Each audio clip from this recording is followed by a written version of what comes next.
सबसे पहले तो मुझे इतना अच्छा लगा आपका इंट्रो, आपने कुरान का हवाला दिया और फिर आपने वहीं से रेफरेंस कोट किया अल-यौमा अकमलतु लकुम दीनकुम। तो इस मौके पे कबल इसके कि मैं तारीख़ में जाऊँ 18 ज़िलहज की, मैं ये बताना चाहता हूँ कि यही वो किताब है कि जो हिदायत की शमा भी है बेशक और हमारे लिए मंबा व मज़दर है निजात का। बेशक बेशक। इस वक्त यकीनन आपने भी अपना किरदार अदा किया है, मगर हमारे एक मुल्क में स्वीडन में होने वाली इंतहाई बद अखलाक, बद तहज़ीब और मैं कहूँगा कि बद अक़ली है कि जिसने कुरान की बेहुरमती की। हम सब मुसलमान यक आवाज़ इसकी मजम्मत करते हैं। आज पूरे मुल्क में मुज़ाहरे होंगे, एहतजाज होगा, अपना अपना हिस्सा डालेंगे। एक और काम हमें करना है, हमें आज ज़्यादा से ज़्यादा कुरान पढ़ना है, कुरान पे बात करनी है। इससे बेहतरीन एहतजाज हो नहीं सकता। बिल्कुल। और जितना हम कुरान के साथ जुड़ जाएंगे, मुझे लगता है कि हमारे लिए निजात के रास्ते और खुलते जाएंगे। आज 18 ज़िलहज है, इसकी भी एक तारीख निकलती है कुरान के साथ। एक अंदाज से जब हुजूर वाला सल्लल्लाहु अलैहि वसल्लम हज फरमा रहे और हज पे वापसी में आपने खुतबे का एहतमाम किया है, आपने लोगों को जमा किया, हज़रत बिलाल से आपने गुजारिश की है, आपने जनाब सलमान फ़ारसी से कहा है, हुक्म सादिर किया है आपने और लोगों को जमा किया है। तो दीन की कामलियत का इजहार हुआ। आपने पूछा है कि मैंने तुम लोगों को अपना सारा जो अहकामात अल्लाह ताला की तरफ से आए हैं वो सब पहुंचा दिए हैं। सब ने यक आवाज़ होकर कहा कि बेशक आपने पहुंचा दिए। उसके बाद हुजूर वाला ने तारीख़ का एक ऐसा वाक़या दोहराया कि जिसको आज बहुत से चाहने वाले गदीर के तौर पे याद करते हैं, मन कुन्तु मौला फ़हाज़ा अलीयुन मौला, कि ये जो अली हैं ये हर मोमिन के मौला हैं। इनसे कोई भी बुग़्ज़ नहीं रखेगा सिवाय मुनाफिक के, कोई मोहब्बत नहीं करेगा सिवाय मोमिन के। और फिर उम्मत में असहाब शयूख जो बुजुर्गान हैं, हज़रत उमर फ़ारूक रज़ियल्लाहु अन्हु, आपने सबसे आगे बढ़ के कहा बखन बखन लकय इब्न अबी तालिब, आपको मुबारक हो कि आप मोमिनों के मौला हो गए। यानी ये भी एक रिवायत है असहाब की जिसे हमें दोहराना चाहिए। ये मोहब्बत बिल्कुल, हाँ। इस मोहब्बत को याद करते हुए और फिर देखिए एक ऐसा शख्स जिसने ज़िंदगी में दो मकाम ऐसे हासिल किए जो किसी के नहीं हो सकते, अहले बैत भी हैं और असहाब रसूल में से भी हैं। यानी ये दोनों ऐसे बुजुर्ग मकाम हैं। अल्लाह के रसूल के साथ वो वाबस्तगी है कि जब आप आँख खोल रहे हैं तो अल्लाह के रसूल का प्यारा चेहरा देख रहे हैं, और जब अल्लाह के रसूल इस दुनिया से विसाल फरमा रहे हैं तो आप हैं जो गुस्ल कफन का एहतमाम फरमा रहे हैं। यानी ये रिश्ता इतना मजबूत है। तो आज का दिन बड़ा दिन है। साथ साथ इस्लामी तारीख़ में आज हज़रत उस्मान गनी की शहादत का भी दिन है, हम उस पर भी उनको याद करते हैं। ये एक मुसलमान रिवाज है, मगर चूँकि शोक एक लिमिटेड हद तक होता है और ख़ुशी की कोई इंतहा नहीं होती है। खुशियाँ जो इंसान को किरदार देती हैं उनको सीखना चाहिए बग़ैर किसी तकाबुल के, बग़ैर किसी कंपैरिजन के।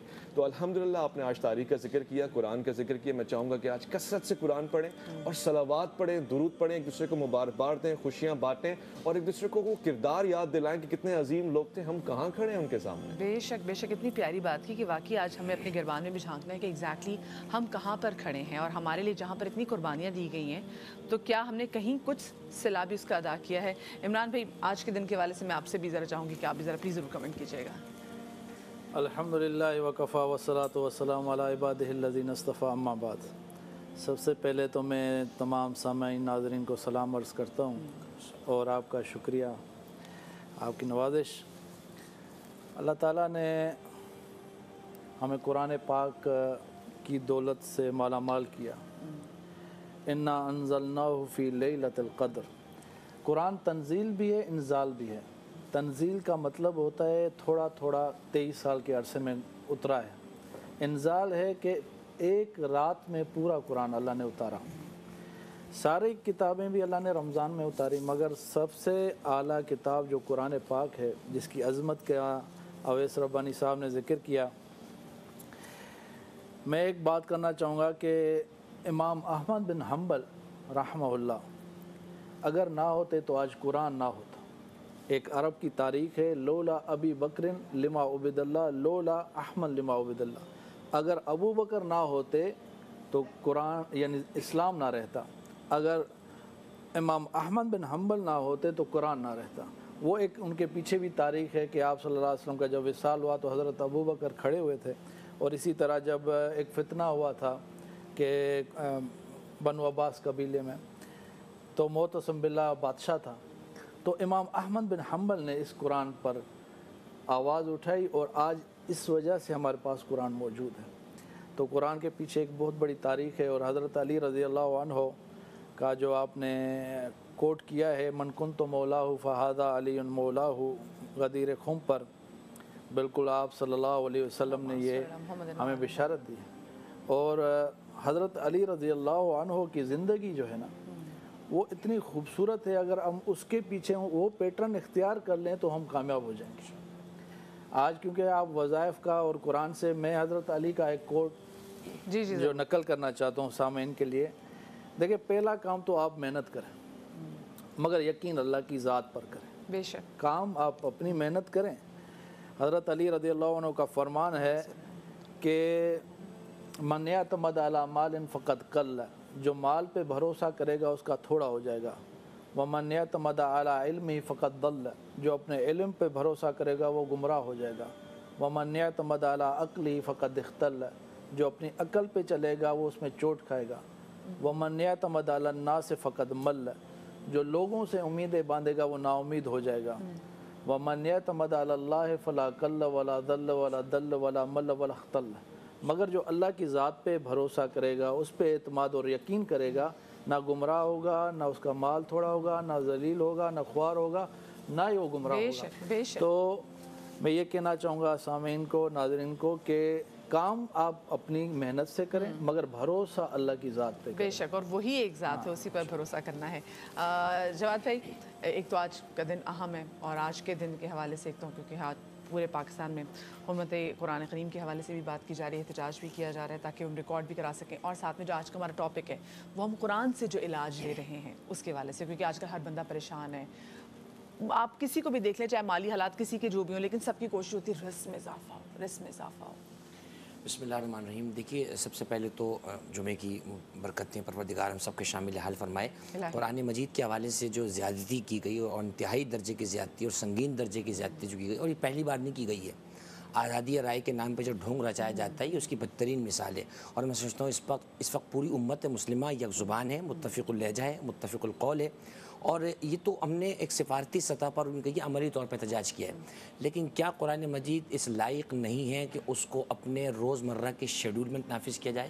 کیا قرآن مجید کے اصول اس لائق نہیں ہیں کہ اس کو ہم اپنے واٹس ایپ، فیس بک کی طرح اپنے سرہانے کی زینت بنائیں؟ ہم صبح اٹھتے ہیں تو ہمارا فون سب سے پہلے ہاتھ پڑتا ہے، میرا فون کہاں ہے؟ فون نظر نہ پڑے تو ایسے جیسے میرے جگر کا ٹکڑا گم گیا ہے۔ جس دن وہ تڑپ ہم میں پیدا ہوئی نا، صبح اٹھتی میرا قرآن میرے سرہانے سے کہے، اس دن قرآن مجید کا حق ہم ادا کرنے میں کامیاب ہوں گے، ورنہ اللہ کے رسول کا شکوہ قرآن میں موجود ہے، یا رب ان قوم اتخذوا ھذا القرآن مہجورا، پروردگار میری قوم نے اس قرآن کو چھوڑ دیا ہے۔ تو ہم زبان سے تو کہتے ہیں قرآن ہماری کتاب ہے، لیکن عمل سے ہم بہت دور ہیں۔ پروردگار ہمیں عمل کی توفیق عطا فرمائے۔ آج کے دن یقیناً احتجاج ہوگا، ہر مسلمان پرامن طریقے سے اپنے احتجاج کو ریکارڈ کرائے اور سفارتی سطح پر یہ بات پہنچے۔ دوسری بات، آپ نے غدیر کے حوالے سے پوچھا، میں یہ بیان کروں، 120 صحابہ کرام، دیکھیے ہمارے لیے تو ایک صحابی سے بھی اگر حضور کی بات ثابت ہو جائے تو ہمارے لیے تو وہ سونے کے پانی سے لکھنے کے قابل ہے۔ 120 صحابہ کرام علیہم الرضوان سے مروی حدیث غدیر ہے، اور تمام طبقات کے علماء نے اس کو جو ہے وہ نقل کیا۔ ایک روایت فضائل الصحابہ میں امام احمد بن حنبل نے لکھی کہ ایک قافلہ کہیں سے گزر رہا تھا، تو خیمے مزدلی بیٹھے ہوئے، باہر سے قافلہ گزرا تو خیمے کے باہر سے کسی نے آواز دی، السلام علیک یا مولانا، اے ہمارے مولا آپ پہ سلام ہو۔ تو کسی نے جب نکل کر دیکھا تو دیکھا بزرگ صحابی حضرت ابو ایوب انصاری رضی اللہ تعالیٰ عنہ وہاں سے گزر رہے تھے۔ تو کسی نے ان سے پوچھا آپ نے کسے سلام کیا؟ فرمایا میں نے علی کو سلام کیا ہے۔ فرمایا آپ نے مولانا کیوں کہا؟ فرمایا سمعت من رسول اللہ، میں نے حضور کو فرماتے ہوئے سنا ہے جس کی علی مولا نہیں ہے وہ مولا، وہ مومن نہیں ہو سکتا۔ تو چنانچہ صحابہ کرام کی تو زبانوں پر یہ بات رہی اور انہی کے ذریعے سے ہم تک یہ بات پہنچی ہے۔ تو غدیر کا دن جہاں ہمیں اس واقعے کی بھی یاد دلاتا ہے، وہیں ہمیں جیسے مفتی صاحب نے بیان فرمایا عمل کی بھی دعوت دیتا ہے۔ دیکھیے پیغمبر نے آج کتنا حسین امتزاج ہو گیا، علی مع القرآن والقرآن مع علی ولن یفترقا حتی یرد علی الحوض، علی اور قرآن ساتھ ساتھ ہیں۔ یہ فقط جملہ نہیں ہے، مولا متقیان کی مکمل زندگی قرآن کے اصولوں کے مطابق۔ آج اگر ہم ان شخصیات کا نام لیتے ہیں، اہل بیت کرام ہوں، صحابہ کرام ہوں، ان کی شخصیات پہ عمل ہم کب کریں گے؟ کیا ان کی سیرت فقط کتابوں کی زینت ہے؟ نہیں، ہمیں چاہیے پریکٹیکلی ہم ان کی سیرت پہ عمل کرنے کی کوشش کریں۔ پیارا امتزاج ہے حضرت قبلہ کی بات کی تائید کرتے ہوئے کہ انی تارک فیکم ثقلین، کتاب اللہ و عطرتی۔ آج کتاب اللہ کا بھی دن ہے اور عطرت کا بھی دن ہے، دونوں کا خوبصورت سا ایک ایسا بندھن ہے۔